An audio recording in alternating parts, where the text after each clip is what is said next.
Matt Norman, the Skiff broker and Florida Native Boat Sales, here presenting a 2021 Chittum Skiffs Islamorada 21,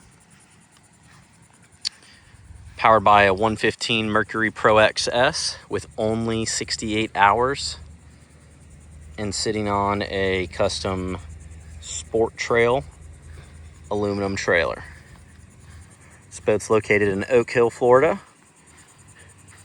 Partnering with my friends at the Skiff shop on this one. One of their clients just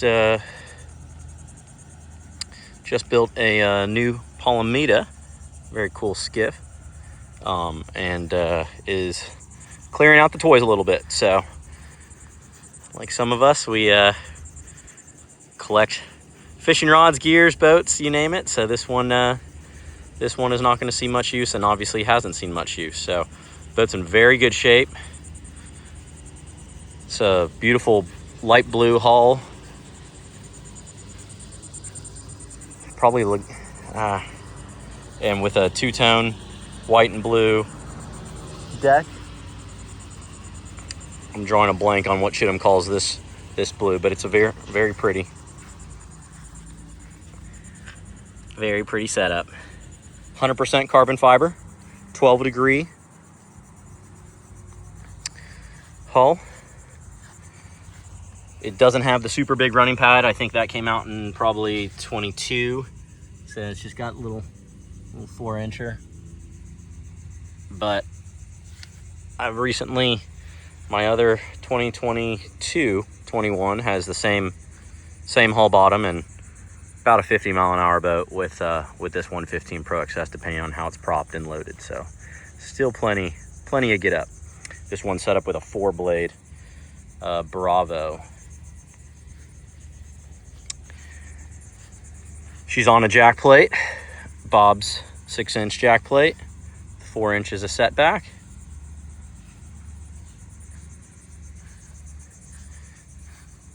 And anyways, I'm gonna go ahead and start at the bow, dissect this girl pretty close, give you a nice detailed walkthrough and orientation. So again, first off, nice clean bottom.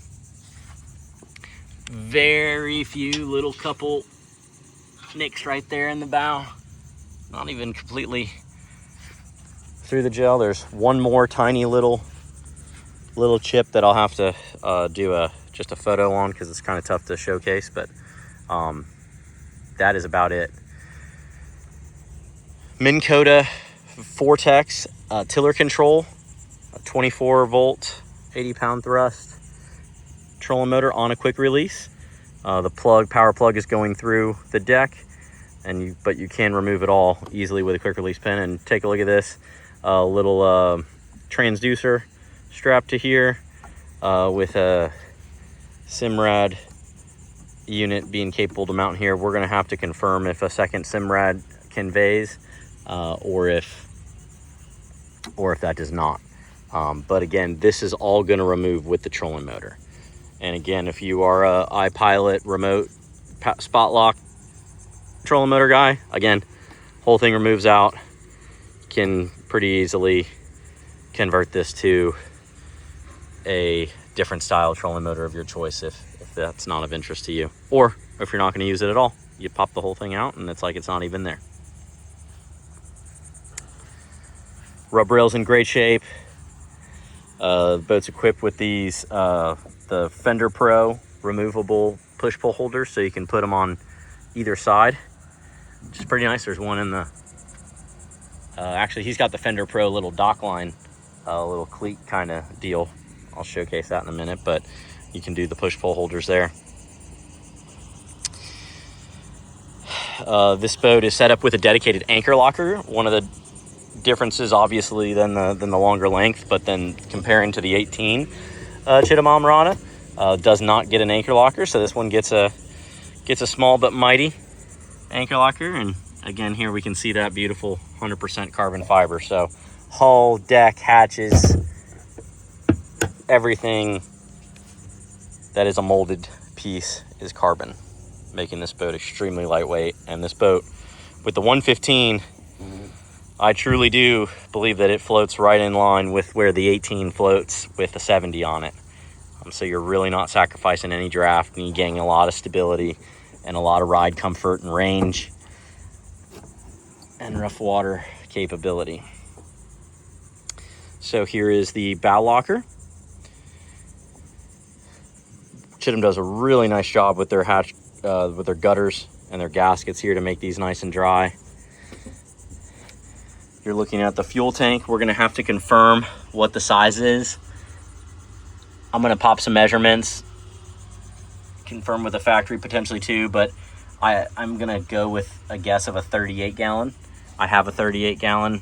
I have a listing with a 38 gallon, so I'm gonna compare dimensions, and if they're identical, then we know it's a 38.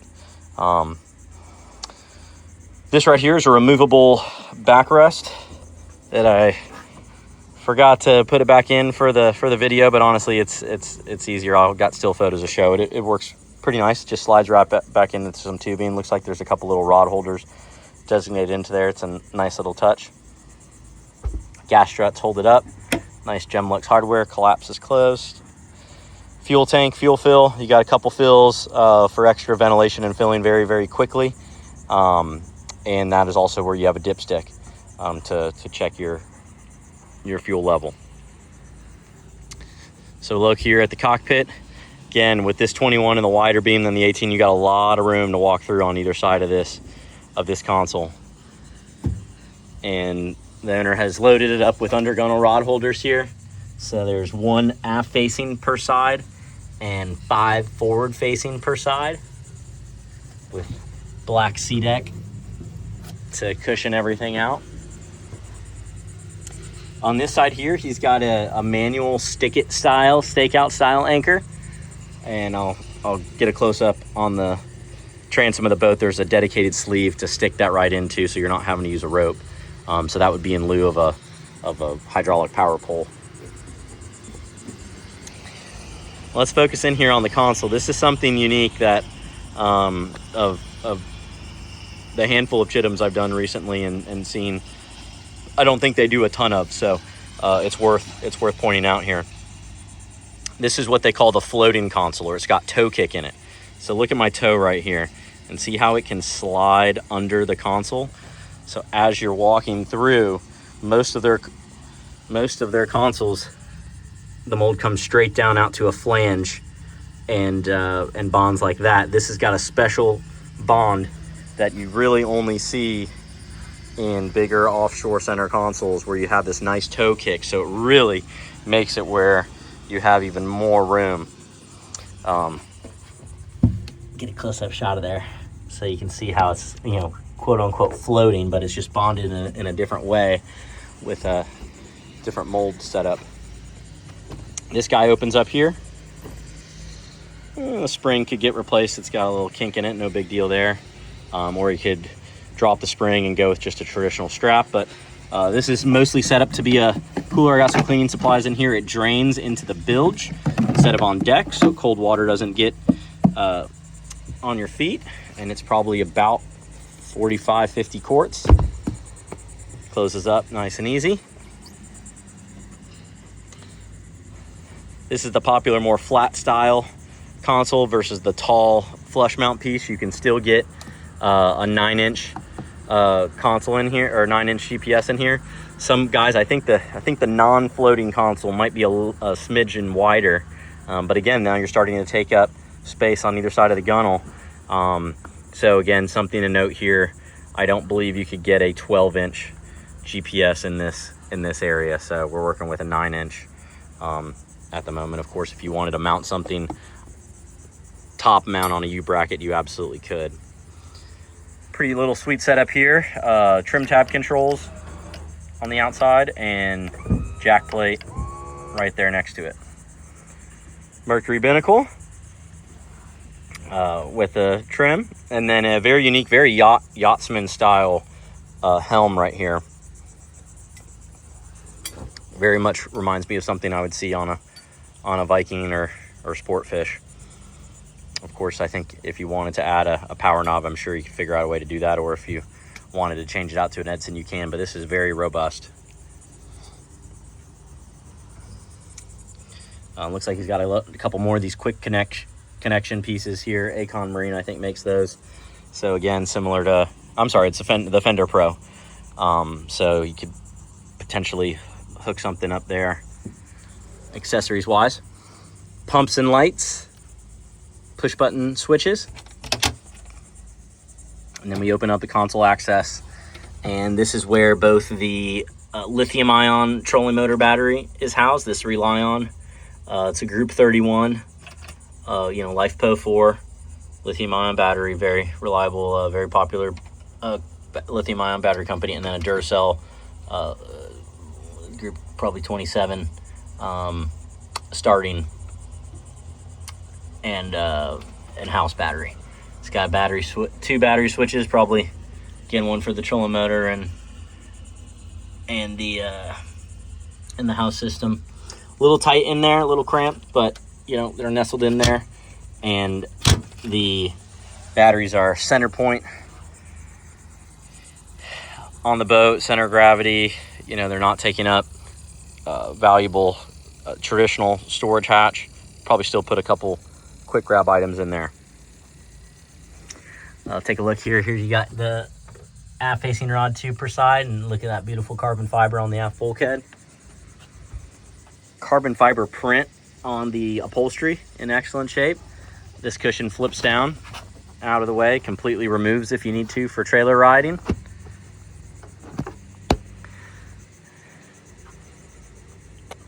And looking at the aft deck, highlights forward, big center live well, dry storage, and a small little crustacean crevice.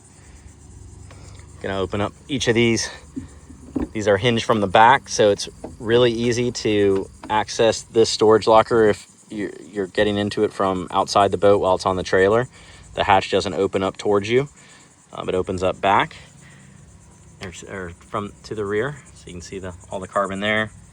Again, hatch gutters look great. I'm not seeing any stress cracks in the corners or anything like that from a boat that was abused. And again, 68 hours, not seeing much for any type of wear and tear. So want to point out here, you can see the aft facing rod tube here.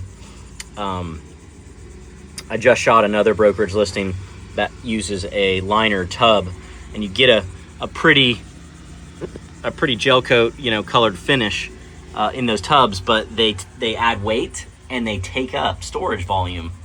So with this Chittum, this is the inside wall of the hull exterior, and this is the bottom of the boat. You can see the 12 degree of dead rise sloping down, so you're gonna get full storage volume when you do liner free. So here is the main live well. He's got an oxygenator system, pretty sweet, and no stand-up pipes. The intakes and the outflows are all behind these drain panels, which is pretty sweet. Gas strut holds it up. A little bit of corrosion on a little bit of rust on the hardware there. It's a saltwater environment inside the live well. It's pretty common. So now we slide over here to the port side aft locker. Take a look in here. Again, gas strut holds it up. Very clean. Take a look at all that carbon. So in this locker, we see the outside of the crustacean crevice with the bubbler, some wiring going down the rod tube. And here is a closer look at that crustacean crevice. Again, not very big. There's a little bubble air stone in there. It does drain.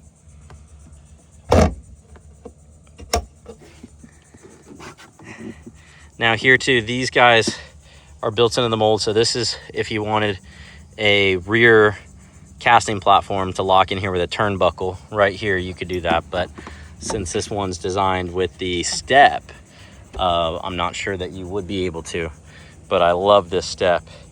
It's just a nice way to get right on top of the pulling platform, stay center point on the boat. And then again, as you'll see in the still photos, that backrest slides right into those tubes right there.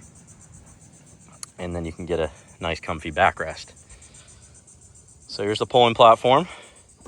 Looks like he's got a little tube right in here for most likely to slide the butt of a spinning rod there to have it at the ready while you're pulling.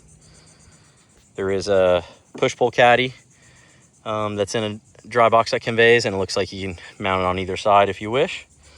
And then here's a look at that sleeve for the stick it anchor. Nice little setup there. Of course, if you wanted to put a power pull on, should not be an issue. With an operation like the Skiff shop, they'd be able to do that very easily. So back here in the splash well, this is all closed off, but I wanted to show you how nice and clean it is. Here's your hydraulic steering hoses, the U-Flex hydraulic steering, the Bob's jack plate, and back here also is a external antenna for the Simrad to get you good GPS fix. Some of the decal action looks like it might have been taken off from the Pro XS. There's some red, I think, in there, so I've just kind of cleaned it up. Cowling's in great shape, no cracks or deep scratches that I was able to see and document. Let's see, I will peel off the boat here and give you one more final look-see. Again, 2021 Chittum 21 Islamorada, 12-degree hull, 100% carbon fiber, sitting on a Sport Trail aluminum trailer, and powered by a Mercury 115 Pro XS with only 68 hours. Boat's located in Oak Hill, Florida. We have it staged at the Skiff shop. They'd be happy to quote out any customizations like we talked about in the video, or